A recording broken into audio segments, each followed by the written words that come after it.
Discipline is the root cause of R S S. Discipline ಇಲ್ಲದೆ R S S ಇಲ್ಲ. ಹಿಂದೂಗಳಲ್ಲಿ ಒಗ್ಗಟ್ಟಿಲ್ಲ. ಇವತ್ತವರೆಗೂ ಕೂಡ ತನ್ನ ಧ್ವಜವನ್ನು ಎತ್ತಿ ಹಿಡಿದಿದೆ ಅಂತಂದರೆ, ಸ್ವಸ್ತಿಕ ಧ್ವಜವನ್ನು ಎತ್ತಿ ಹಿಡಿದಿದೆ ಅಂದರೆ ಖಂಡಿತ ಆ ಪ್ರಾರಂಭಿಕವಾಗಿರ್ತಕ್ಕಂಥ ಒಂದು ಲಗ್ನ ಮತ್ತು ಅದನ್ನು ಸ್ಥಾಪನೆ ಮಾಡಿರ್ತಕ್ಕಂಥ ಸಂಸ್ಥಾಪಕರ ಜಾತಕಗಳು ಮತ್ತು ಬಂದಿರತಕ್ಕಂಥ ಒಂದು ಸಮಯ ಲಾಂಗ್ ಟರ್ಮ್ ಅಂತ ತೋರಿಸುತ್ತೆ, ಶಾರ್ಟ್ ಟರ್ಮ್ ಇಲ್ಲ. ಕೆಟ್ಟವರಾದರೂ ಕೂಡ ಅವ್ರಿಗೆ ಸಮಯ ಇದೆ, ಒಳ್ಳೆಯವರಾಗಿದ್ದಕ್ಕೂ ಸಮಯ ಇದೆ. ಆ ಒಳ್ಳೆಯದು ಕೆಟ್ಟದ್ದು ಎರಡೂ ಕೂಡ ಒಂದು ಸ್ಟಾಪ್ ಆಗ್ತಕ್ಕಂಥ ಒಂದು ಟೈಮ್ ಬಂದೇ ಬರುತ್ತೆ ಅಂತ ಶಾಸ್ತ್ರ ವೇದಗಳು ನಮ್ಮ ಹಿಂದೂ ಧರ್ಮ ಹೇಳುತ್ತೆ.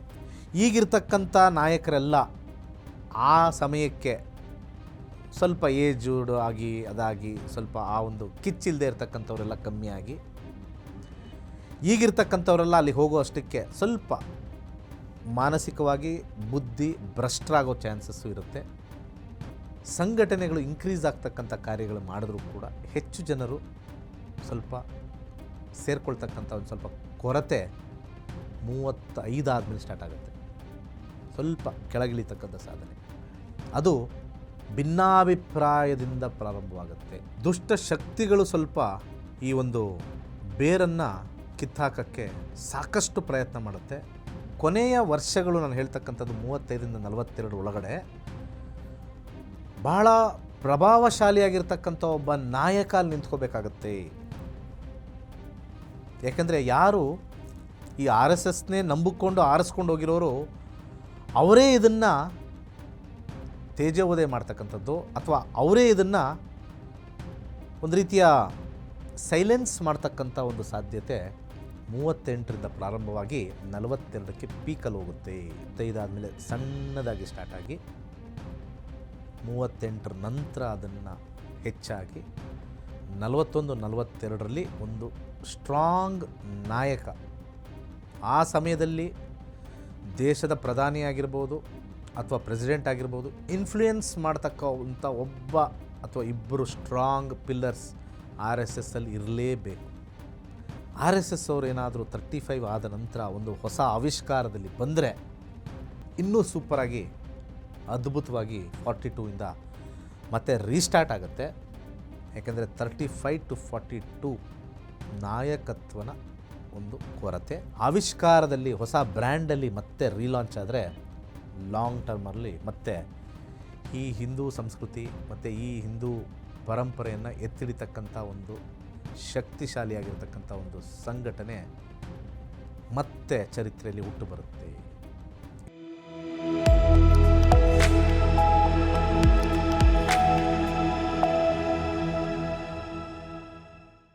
ಎಲ್ರಿಗೂ ನಮಸ್ಕಾರ. ನೀವು ನೋಡ್ತಾ ಇದ್ದೀರಾ ಟಿವಿ ವಿಕ್ರಮ ನಕ್ಷತ್ರ ನಾಡಿ ಕಾರ್ಯಕ್ರಮಕ್ಕೆ ಸ್ವಾಗತ.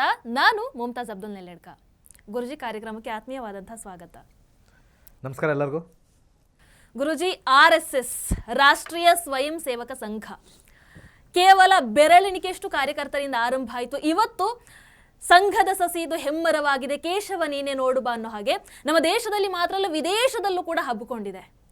ಇಂತಹ ಒಂದು ಸಂಘಟನೆ 1925ರಿಂದ ಇಲ್ಲಿವರೆಗೂ ಕೂಡ ಬಹಳ ಸ್ಟ್ರಾಂಗ್ ಆಗಿ ನಿಂತಿದೆ. 100 ವರ್ಷಗಳನ್ನ ಸಂಭ್ರಮಿಸ್ತಾ ಇದೆ. ಹೇಗೆ ಗುರೂಜಿ ಇಷ್ಟು ವರ್ಷಗಳ ಕಾಲ ಬಹಳಷ್ಟು ತೊಂದರೆಗಳು ಬಂದರೂ ಕೂಡ RSS ಇಷ್ಟು ಗಟ್ಟಿಯಾಗಿ ನಿಲ್ತು ಅಂತ? ಮೊದಲಿಗೆ ಆರ್ ಎಸ್ ಎಸ್ಗೆ ಮೊದಲು ವಂದನಾರ್ಪಣೆ ಮಾಡ್ತೀನಿ. ಯಾಕಂದರೆ ಆರ್ ಎಸ್ ಎಸ್ಸಲ್ಲಿ ಭಾಳ ವಿಶೇಷ ಏನು ಅಂತಂದರೆ, ನಾನು ಒಬ್ಬ ಸ್ವಯಂ ಸೇವಕ ಆರ್ ಎಸ್ ಎಸ್ಸಲ್ಲಿ. ಇವತ್ತಿಗೆ ನನಗೆ 36 ವರ್ಷ ಆಗಿರ್ಬೋದು. ಆರ್ ಎಸ್ ಎಸ್ ಒಂದು ಪ್ರಚಾರಕ, ಸೇವಕ ಎಲ್ಲ ಸೇರಿ ಆರ್ ಎಸ್ ಎಸ್ಸಲ್ಲಿ ಮೊದಲು ಹೇಳ್ಕೊಡ್ತಕ್ಕಂಥದ್ದೇ discipline. Discipline is the root cause of R S S. ಯಾಕಂದರೆ ಡಿಸಿಪ್ಲಿನ್ ಇಲ್ಲದೆ ಆರ್ ಎಸ್ ಎಸ್ ಇಲ್ಲ. 27 ಸೆಪ್ಟೆಂಬರ್ 1925ರಲ್ಲಿ ಶ್ರೀಯುತ ಹೆಡ್ಗೇವಾರ್ ಅವರು ಪ್ರಾರಂಭ ಮಾಡಿರ್ತಕ್ಕಂಥದ್ದು ನಾಗ್ಪುರಿಂದ. ಅದು ಹೇಗೆ ಪ್ರಾರಂಭ ಆಯಿತು ಅಂತ ಎಲ್ಲರಿಗೂ ಗೊತ್ತು. ಸ್ವಲ್ಪ ಅವರು ತಿಲಕರ ಬಗ್ಗೆ ಭಾಳ ಅಭಿಮಾನ ಇಟ್ಕೊಂಡಿರ್ತಕ್ಕಂಥವ್ರು, ದೇಶಾಭಿಮಾನ ಹೆಚ್ಚಾಗಿರ್ತಕ್ಕಂಥದ್ದು. ಹಾಗೆ ಹಿಂದೂಗಳಲ್ಲಿ ಒಗ್ಗಟ್ಟಿಲ್ಲ ಅನ್ನೋ ಒಂದು ವಿಚಾರ ಗೊತ್ತಾಯ್ತು ಅವ್ರಿಗೆ. ಹಿಂದೂಗಳಲ್ಲಿ ಒಗ್ಗಟ್ಟಿಲ್ಲ.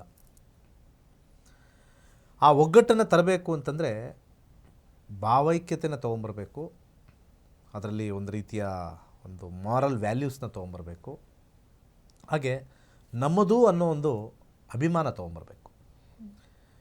ಅದನ್ನು ಆಲೋಚನೆ ಮಾಡಿ 27 ಸೆಪ್ಟೆಂಬರ್ 1925 ಪ್ರಾರಂಭವಾಗಿರ್ತಕ್ಕಂಥದ್ದು ಇದು.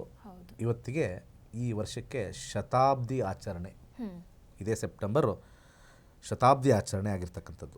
ಈ ಸಂದರ್ಭದಲ್ಲಿ ಆ ಪ್ರಾರಂಭವಾಗಿರ್ತಕ್ಕಂಥ ಒಂದು ಕುಂಡಲಿನ ನಾವು ನೋಡಿದಾಗ ಧನುರ್ಲಗ್ನ ಉದಯವಾಗಿತ್ತು, ಲಗ್ನದಲ್ಲೇ ಗುರು. ಧನುರ್ಲಗ್ನ, ಲಗ್ನದಲ್ಲೇ ಗುರು. ಇದು ಮೊದಲು ಧರ್ಮ ಸಂಸ್ಥಾಪನೆ ಅಂತ ಹೇಳ್ತೀವಿ. ಯಾವಾಗ ಲಗ್ನದಲ್ಲಿ ಗುರು ಇರ್ತಾನೆ, ಯಾವುದೇ ಧರ್ಮ ಆದರೂ ಕೂಡ ಅದನ್ನು ಸ್ಥಾಪನೆ ಮಾಡ್ತಕ್ಕಂಥ ವಿಚಾರ. ಸೊ ಇಲ್ಲಿ ಧನುರ್ಲಗ್ನದಲ್ಲಿ ನಾವು ನೋಡಿದಾಗ ಅಲ್ಲಿ ಗುರುವಿನ ಒಂದು ಸ್ಥಾನ. ಅವತ್ತಿನ ನಕ್ಷತ್ರ ಭಾಳ ವಿಶೇಷ, ಯಾಕೆಂದರೆ ಅವತ್ತಿನ ನಕ್ಷತ್ರ ಉತ್ತರಾಷಾಢ ನಕ್ಷತ್ರ, ಮಕರ ರಾಶಿ. ಉತ್ತರಾಷಾಢ ನಕ್ಷತ್ರದ ಅಧಿಪತಿ ಸೂರ್ಯ, ಇಲ್ಲಿ ಸೂರ್ಯ 10ನೇ ಮೇಲೆ ಕೂತಿದ್ದಾನೆ. ಇದೇನೋ ಒಂದು ದೊಡ್ಡ ಕಾರ್ಯ ನಡೆಯೋಕ್ಕೆ ಇದು ಪ್ರಾರಂಭವಾಗಿರ್ತಕ್ಕಂಥದ್ದು. ಯಾಕೆಂದರೆ ಯಾವಾಗ ಸೂರ್ಯ 10ನೇ ಮನೇಲಿ ಕೂತ್ಕೊಳ್ತಾನೋ ಆವಾಗ ಒಂದು ದೊಡ್ಡ ಸಾಧನೆ, ದೊಡ್ಡ ಹೆಸರು, ದೊಡ್ಡ ಕೀರ್ತಿ ಬರ್ತಕ್ಕಂಥ ಒಂದು ವಿಚಾರ ತೋರಿಸುತ್ತೆ. ಹಾಗೆ ಸೂರ್ಯ ಅನೇಕ ಜಾಗದಲ್ಲಿ ತನ್ನ ಛಾಪನ್ನು ಮೂಡಿಸಿದ್ದಾನೆ ನಕ್ಷತ್ರದಲ್ಲಿ. ಮುಂದೆ ಬರ್ತಕ್ಕಂಥ ಚಂದ್ರದಶ, ಸೂರ್ಯದಶ ಸ್ಟಾರ್ಟ್ ಆಯಿತು. ಸ್ಟಾರ್ಟ್ ಮಾಡ್ಬೇಕಾದ್ರೆ ಚಂದ್ರದಶ, ಮಂಗಳದಶ, ಬುಧದಶವರೆಗೂ ಕೂಡ 2015ವರೆಗೂ ಕೂಡ ಅವರಿಗೆ ತುಂಬ ಎತ್ತರದ ಪತಾಕೆ. 15 ಆದಮೇಲೆ ಇನ್ನೂ ಸ್ವಲ್ಪ ಲಾಭಾಂಶ ಜಾಸ್ತಿ ಆಯಿತು. 2015 ಆದ ನಂತರ ಯಾವಾಗ ಗುರುದಶೆ ಪ್ರಾರಂಭವಾಯಿತು, ಉನ್ನತಕ್ಕೆ ಹೋಯಿತು. 2022ರಿಂದ ಸ್ವಲ್ಪ 2042ವರೆಗೂ ಕೂಡ ಕೊನೆಯ 4 ವರ್ಷ ಶುಕ್ರದಶ. ಆ ಕೊನೆಯ 4 ವರ್ಷ ನಾಯಕತ್ವನ ಕೊರತೆ ಎದುರಾಗುತ್ತೆ. ದುಷ್ಟ ಶಕ್ತಿಗಳು ಸ್ವಲ್ಪ ಈ ಒಂದು ಬೇರನ್ನು ಕಿತ್ತಾಕಕ್ಕೆ ಸಾಕಷ್ಟು ಪ್ರಯತ್ನ ಮಾಡುತ್ತೆ. ಆ ಪ್ರಾರಂಭವಾಗ್ತಕ್ಕಂಥ ಒಂದು ಸಮಯ 2035ರಿಂದ ಅರ್ಧ ಭಾಗ ಆದರೆ 2038ರಿಂದ ಮುಕ್ಕಾಲು ಭಾಗ, 41ರಿಂದ 42 ಒಂದು ಭಾಳ ಕಷ್ಟದ ಪರಿಸ್ಥಿತಿ. ಅಂದ್ರೆ ಕಷ್ಟ ಅಂತ. ಕಷ್ಟ, ಎಸ್. ಯಾಕಂದ್ರೆ ಇದರ ಹಿಂದೆ ಕೂಡ ಬಹಳಷ್ಟು ನಾಯಕತ್ವಗಳು RSS ಅನ್ನ ಬ್ಯಾನ್ ಮಾಡುವಂತ ಪ್ರಯತ್ನವನ್ನ ಮಾಡಿದ್ರು. ಇವತ್ತಿಗೂ ಕೂಡ RSS ಬ್ಯಾನ್ ಮಾಡಬೇಕು ಅಂತ ಬಹಳಷ್ಟು ಪ್ರಯತ್ನವನ್ನ ಮಾಡ್ತಾ ಇದ್ದಾರೆ. ಹಾಗಾಗಿ ಅಂದ್ರೆ ಕಷ್ಟ ಅಂತನಾ ಅಥವಾ ಯಾರಾದ್ರೂ ಬಂದು ಇಲ್ಲ ಇದು ಇರಲೇಬಾರ್ದು ಅಂತ ಮಾಡ್ತಾರ ಗುರುಜಿ? ಆ ಸಾಧ್ಯತೆ ಸ್ವಲ್ಪ ಜಾಸ್ತಿ ಇದೆ, ಇರಲೇಬಾರ್ದು. ಯಾಕಂದರೆ ಇಲ್ಲಿ ರಾಹು 8ನೇ ಮನೇಲಿ ಕೂತ್ಕೊಂಡು ಯಾವುದಾದ್ರು ನೋಡಿ, ಭಾಳ ಹಿಂದೆ ನಾವು ಇತಿಹಾಸಕ್ಕೆ ಹೋದಾಗ ನಾವು ನೋಡ್ಬೋದು, ಯಾವುದೇ ಬಂದ ವಿಜಯನಗರ ಸಾಮ್ರಾಜ್ಯ ಭಾಳ ಅದ್ಭುತ ಅಂತ ಹೇಳ್ತೀವಿ. ಆ ವಿಜಯನಗರ ಸಾಮ್ರಾಜ್ಯನೂ ಕೂಡ ಪತನ ಆಯಿತು. ಮೌರ್ಯ ಡೈನಾಸ್ಟಿನೂ ಕೂಡ ಪತನ ಆಯಿತು. ಮೈಸೂರು ಅರಸರು ಕೂಡ ಇವತ್ತು ಜಸ್ಟ್ ಹೆಸರಿಗಿದ್ದಾರೆ, ಬಟ್ ಅದನ್ನು ಕೂಡ ಒಂದು ರೀತಿ ಇದಾಯಿತು. ನಾವು ತಮಿಳ್ನಾಡು ಕಡೆ ಹೋದರೆ ಚೋಳ, ರಾಜರಾಜ ಚೋಳ ಅಂತ ಹೇಳ್ತೀವಿ. ಯಾವುದೇ ಒಂದು ಬರ್ತಕ್ಕಂಥ ಒಂದು ಬರ್ತ್ಗೆ ಡೆತ್ ಇದ್ದೇ ಇದೆ. ಒಂದು ಭಾಳ ವಿಶೇಷ ಅಂತಂದರೆ ಸ್ವಾತಂತ್ರ್ಯ ಪೂರ್ವದಲ್ಲಿ ಬಂದಿರತಕ್ಕಂಥ RSS, ಅಂದರೆ 1947-48ಗಿನ ಮುಂಚೆ ಬಂದಿರತಕ್ಕಂಥ RSSಸು ಆ ಒಂದು ಇಂಡಿಪೆಂಡೆನ್ಸ್ನ ಸರ್ವೈವ್ ಆಗಿದೆ. 25ರಿಂದ 48 ಅಂದರೆ ಹೆಚ್ಚು ಕಮ್ಮಿ 23 ವರ್ಷ.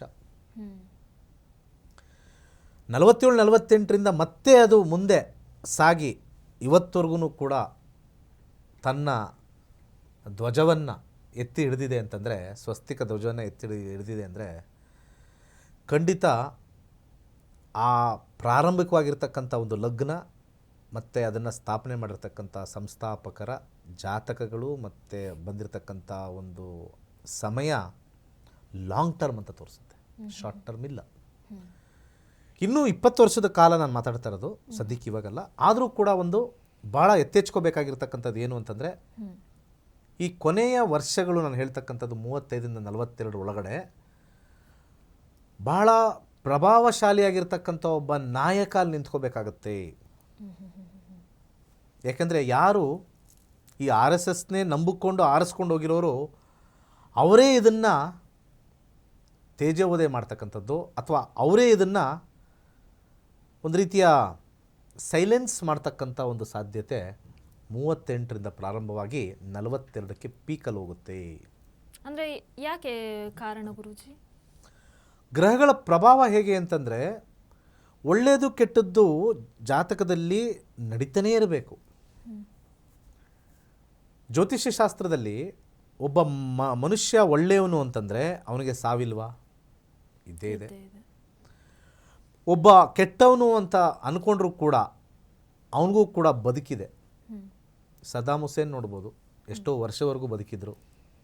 ಒಸಾಮಾ ಬಿನ್ ಲ್ಯಾಡನ್ ನೋಡ್ಬೋದು, ಕೊನೆಯಲ್ಲಿ ಆ ಥರ ಆಗಿದ್ದು. ಕೆಟ್ಟವರಾದರೂ ಕೂಡ ಅವ್ರಿಗೆ ಸಮಯ ಇದೆ, ಒಳ್ಳೆಯವರಾಗಿದ್ದಕ್ಕೂ ಸಮಯ ಇದೆ. ಆ ಒಳ್ಳೆಯದು ಕೆಟ್ಟದ್ದು ಎರಡೂ ಕೂಡ ಒಂದು ಸ್ಟಾಪ್ ಆಗ್ತಕ್ಕಂಥ ಒಂದು ಟೈಮ್ ಬಂದೇ ಬರುತ್ತೆ ಅಂತ ಶಾಸ್ತ್ರ ವೇದಗಳು ನಮ್ಮ ಹಿಂದೂ ಧರ್ಮ ಹೇಳುತ್ತೆ. ಅದನ್ನು ನಾವು ಆರ್ ಎಸ್ ಎಸ್ ಅಭಿಮಾನಿಯಾಗಿ ನಾವು ಏನು ಮಾಡಬೇಕು ಅಂತಂದರೆ ಇದನ್ನು ರೀಇನ್ಕಾರ್ನೇಷನ್ ಅಂತ ಕರಿತೀವಿ. ಕೆಲವೊಂದು ಕಂಪ್ನಿಗಳು ಯಾವುದೋ ಒಂದು ಲೋಗೋ ಇಟ್ಕೊಂಡಿರ್ತಾರೆ, ಆ ಲೋಗೋನ ರೀಲಾಂಚ್ ಮಾಡ್ತಾರೆ, ಹೊಸ ಡಿಸೈನ್ ಮಾಡಿ. ಯಾವುದೋ ಒಂದು ಕಂಪ್ನಿಯವರು ಆ ಒಂದು ಬಿಲ್ಡಿಂಗೆಲ್ಲ ತೆಗೆದು ಹೊಸ ಬಿಲ್ಡಿಂಗ್ ಹೋಗೋಣ ಅಂತ ಬರ್ತಾರೆ. ಅಥವಾ ಯಾವುದೋ ಒಂದು ಕಂಪ್ನಿಯವರೆಲ್ಲ ಫರ್ನಿಚರೆಲ್ಲ ಚೇಂಜ್ ಮಾಡಿಲ್ಲೋ ಹೊಸ ಒಂದು ಆವಿಷ್ಕಾರದಲ್ಲಿ ಬರೋಣ ಅಂತ ಹೇಳ್ತಾರೆ. ಆರ್ ಎಸ್ ಎಸ್ ಅವರು ಏನಾದರೂ 35 ಆದ ನಂತರ ಒಂದು ಹೊಸ ಆವಿಷ್ಕಾರದಲ್ಲಿ ಬಂದರೆ ಇನ್ನೂ ಸೂಪರಾಗಿ ಅದ್ಭುತವಾಗಿ 42ಇಂದ ಮತ್ತೆ ರೀಸ್ಟಾರ್ಟ್ ಆಗುತ್ತೆ. ಯಾಕೆಂದರೆ 35 to 42 ನಾಯಕತ್ವನ ಒಂದು ಕೊರತೆ ಇರ್ತಕ್ಕಂಥ ನಾಯಕರು ನಿಶಕ್ತಿಯಾಗಿ, ಈಗಿರ್ತಕ್ಕಂಥ ನಾಯಕರೆಲ್ಲ ಆ ಸಮಯಕ್ಕೆ ಸ್ವಲ್ಪ ಏಜ್ಡ್ ಆಗಿ ಅದಾಗಿ ಸ್ವಲ್ಪ ಆ ಒಂದು ಕಿಚ್ಚಿಲ್ಲದೆ ಇರ್ತಕ್ಕಂಥವರೆಲ್ಲ ಕಮ್ಮಿಯಾಗಿ, ಈಗಿರ್ತಕ್ಕಂಥವರೆಲ್ಲ ಅಲ್ಲಿ ಹೋಗೋ ಅಷ್ಟಕ್ಕೆ ಸ್ವಲ್ಪ ಮಾನಸಿಕವಾಗಿ ಬುದ್ಧಿ ಭ್ರಷ್ಟರಾಗೋ ಚಾನ್ಸಸ್ಸು ಇರುತ್ತೆ. ಯಾಕೆಂದರೆ ಎಂತೆಂಥ ದೊಡ್ಡ ದೊಡ್ಡ ಕಂಪನಿ ಯಾರ್ಯಾರೋ ಸೇರಿ ಏನೇನೋ ಆಗಿದೆ. ಫಾರ್ ಎಕ್ಸಾಂಪಲ್ ಸತ್ಯಸಾಯಿ ಬಾಬಾದು ಎಲ್ಲ ಗೊತ್ತಿದೆ. ಆ ಟ್ರಸ್ಟ್ಗೆ ಯಾರ್ಯಾರೋ ಸೇರಿ ಏನೇನೋ ಆಯಿತು. ಇವತ್ತು ಇಷ್ಟು ವರ್ಷ ಇಲ್ಲದೆ ಇರತಕ್ಕಂಥ ಒಂದು ಸಮಸ್ಯೆ ನಮ್ಮ ಧರ್ಮಸ್ಥಳದ ಯಾವುದೋ ಒಂದು ಸೌಜನ್ಯ ಕೇಸಲ್ಲಿ ನಡೀತಾನೇ ಇದೆ. ಸೊ ಅದು ಸತ್ಯಾಸತ್ಯ ನಾನು ಮಾತಾಡೋದು ಬೇಡ ಅದರಲ್ಲಿ. ಬಟ್ ಆದರೆ ಒಂದು ವಿಚಾರ ಅಲ್ಲಿ ಬಂದಿದೆ. ಅದೇ ಥರ ಒಂದು ವಿಚಾರ 35 ಆದಮೇಲೆ ಸಣ್ಣದಾಗಿ ಸ್ಟಾರ್ಟ್ ಆಗಿ 38 ನಂತರ ಅದನ್ನು ಹೆಚ್ಚಾಗಿ 41-42ರಲ್ಲಿ ಒಂದು ಸ್ಟ್ರಾಂಗ್ ನಾಯಕ, ಆ ಸಮಯದಲ್ಲಿ ದೇಶದ ಪ್ರಧಾನಿಯಾಗಿರ್ಬೋದು ಅಥವಾ ಪ್ರೆಸಿಡೆಂಟ್ ಆಗಿರ್ಬೋದು, ಇನ್ಫ್ಲೂಯೆನ್ಸ್ ಮಾಡ್ತಕ್ಕಂಥ ಒಬ್ಬ ಅಥವಾ ಇಬ್ಬರು ಸ್ಟ್ರಾಂಗ್ ಪಿಲ್ಲರ್ಸ್ ಆರ್ ಎಸ್ ಎಸ್ಸಲ್ಲಿ ಇರಲೇಬೇಕು. ಹೊಸ ಆವಿಷ್ಕಾರವನ್ನು, ಹೊಸ ರಿವೈವನ್ನು ಆರ್ ಎಸ್ ಎಸ್ಸಲ್ಲಿ ತೊಗೊಂಡು ಬರಲೇಬೇಕು. ಸ್ಟಾರ್ಟ್ ಆದರೆ ದೆರ್ ಇಸ್ ಎ ಎಂಡ್. ಈ ಭೂಮಿನೂ ಸ್ಟಾರ್ಟ್ ಆದರೆ ಭೂಮಿಗೆ ಎಂಡ್ ಇದೆ, ಅದನ್ನೇ ಪ್ರಳಯ ಅಂತ ಕರಿತೀವಿ. Whatever starts has to end. So ಎಲ್ಲ ರಾಜಮನೆತನೂ ನೋಡಿದ್ದೀವಿ, ಎಂತೆಂಥ ದೊಡ್ಡ ದೊಡ್ಡ ಸಾಮ್ರಾಜ್ಯಗಳು ಎಂಡಾಗಿದೆ, ನಡೆದಿಲ್ಲ. ಸೊ ಹಾಗೆ ಆರ್ ಎಸ್ ಎಸ್ಗೆ ಈಗ ನಡೀತಾ ಇರ್ತಕ್ಕಂಥ ಶುಕ್ರದಶ ಸ್ವಲ್ಪ ಮಟ್ಟಿಗೆ ಸಂಘಟನೆಗಳು ಇನ್ಕ್ರೀಸ್ ಆಗ್ತಕ್ಕಂಥ ಕಾರ್ಯಗಳು ಮಾಡಿದ್ರೂ ಕೂಡ ಹೆಚ್ಚು ಜನರು ಸ್ವಲ್ಪ ಸೇರ್ಕೊಳ್ತಕ್ಕಂಥ ಒಂದು ಸ್ವಲ್ಪ ಕೊರತೆ 35 ಆದಮೇಲೆ ಸ್ಟಾರ್ಟ್ ಆಗುತ್ತೆ. ಸ್ವಲ್ಪ ಕೆಳಗಿಳಿತಕ್ಕಂಥ ಸಾಧನೆ ಅದು ಭಿನ್ನಾಭಿಪ್ರಾಯದಿಂದ ಪ್ರಾರಂಭವಾಗುತ್ತೆ. ಅಲ್ಲಿ ಒಬ್ಬ ಅಥವಾ ಇಬ್ಬರು ನಾಯಕರು ಯಾರಿರ್ತಾರೋ ಭಾಳ ಇಂಪಾರ್ಟೆಂಟ್ ಆಗಿರ್ತಕ್ಕಂಥವ್ರು ಅದನ್ನು ಸರಿದೂಗಿಸಿದ್ರೆ ಒಂದು ಹೊಸ ಆವಿಷ್ಕಾರದಲ್ಲಿ, ಹೊಸ ಬ್ರ್ಯಾಂಡಲ್ಲಿ ಮತ್ತೆ ರೀಲಾಂಚ್ ಆದರೆ ಲಾಂಗ್ ಟರ್ಮಲ್ಲಿ ಮತ್ತೆ ಈ ಹಿಂದೂ ಸಂಸ್ಕೃತಿ ಮತ್ತು ಈ ಹಿಂದೂ ಪರಂಪರೆಯನ್ನು ಎತ್ತಿಡಿತಕ್ಕಂಥ ಒಂದು ಶಕ್ತಿಶಾಲಿಯಾಗಿರ್ತಕ್ಕಂಥ ಒಂದು ಸಂಘಟನೆ ಮತ್ತೆ ಚರಿತ್ರೆಯಲ್ಲಿ ಹುಟ್ಟು ಬರುತ್ತೆ. ಇಷ್ಟು ನನ್ನ ವಿಚಾರ. ಎಸ್, ಗುರೂಜಿ ಅವರು ಹೇಳಿದ ಹಾಗೆ ಆರ್ ಎಸ್ ಎಸ್ ಅಂತಂದರೆ ಇವತ್ತು ನಮ್ಮ ದೇಶದ ಮೂಲೆ ಮೂಲೆಯಲ್ಲೂ ಕೂಡ ಎಲ್ಲಿ ಏನೇ ಸಮಸ್ಯೆ ಬರಲಿ ಯಾರಿಲ್ಲ ಅಂತ ಹೇಳಿದ್ರು ಕೂಡ RSS ಸ್ವಯಂ ಸೇವಕರು ಅಲ್ಲಿ ಇದ್ದೇ ಇರ್ತಾರೆ. ನಮ್ಮ ಜೊತೆಗೆ ನಮ್ಮ ಕುಟುಂಬದವರ ಹಾಗೆ ನಿಂತು ಪ್ರತಿಯೊಬ್ಬರ ಜೊತೆಗೆ ಸಹಾಯ ಹಸ್ತವನ್ನ ನೀಡ್ತಾರೆ. ಅಂತಹ RSS ಅನ್ನ ನಾವೆಲ್ಲರೂ ಕೂಡ ಬೆಂಬಲಿಸೋಣ. RSS ಈ ದೇಶದ ಶಕ್ತಿ ಅಂತ ಹೇಳಿದ್ರೆ ಖಂಡಿತವಾಗ್ಲೂ ತಪ್ಪಾಗಲ್ಲ. ಎಂಥವರೇ ಬರಲಿ RSS ಅನ್ನ ನಾವು ಬ್ಯಾನ್ ಮಾಡ್ತೀವಿ ಅಂತ ಅದು ಯಾರಿಂದ ಕೂಡ ಸಾಧ್ಯ ಇಲ್ಲ. ಯಾಕಂದ್ರೆ RSS ನಿಂತಿರುವಂಥದ್ದು ದೇಶ ಭಕ್ತಿಯ ಮೇಲೆ, ಧರ್ಮ ಭಕ್ತಿಯ ಮೇಲೆ. ನೋಡ್ತಾ ಇರಿ ಟಿವಿ ವಿಕ್ರಮ ನಕ್ಷತ್ರ ನಾಡಿ ಕಾರ್ಯಕ್ರಮ. ನಮಸ್ಕಾರ.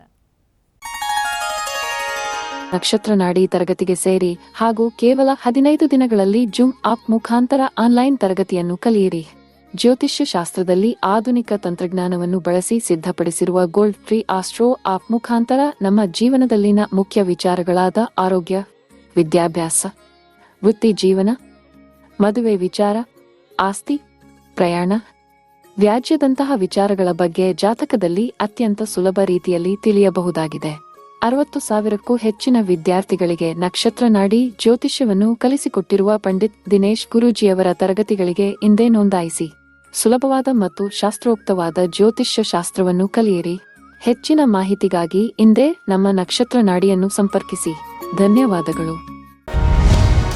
ಟಿವಿ ವಿಕ್ರಮ, ದೇಶ ನಿಮ್ಮ ಕೈಯಲ್ಲಿ.